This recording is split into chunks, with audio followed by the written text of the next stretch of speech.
1970-yil Jahon chempionati finalida bir futbolchi o'yinni bir necha soniyalarga to'xtatadi. Xo'sh, nima uchun deb o'ylaysiz? Bu futbol afsonasi Pele edi. O'yin boshlanishidan oldin u hakamdan bir necha soniya so'raydi va pastga egiladi hamda butsasining shnurini bog'laydi. Natijada o'sha butsa modeli va uning shnuri futbol tarixidagi eng mashhur reklamalardan biriga aylanadi.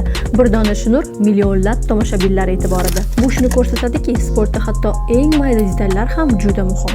Butsa shnuri mustahkam bo'lishi kerak, tez yechilib ketmasligi kerak, yuzlab zarbalar va yugurishga chidamli bo'lishi kerak. Chunki o'yinda shnur bo'shasa, futbolchi bir necha soniyalardayoq ustunlikni yo'qotadi. Shuning uchun professional sport mahsulotlarida ishlatiladigan shnurlar maxsus texnologiya asosida ishlab chiqariladi. Virtus ham aynan shunday sifatli va mustahkam shnurlarni ishlab chiqaradi.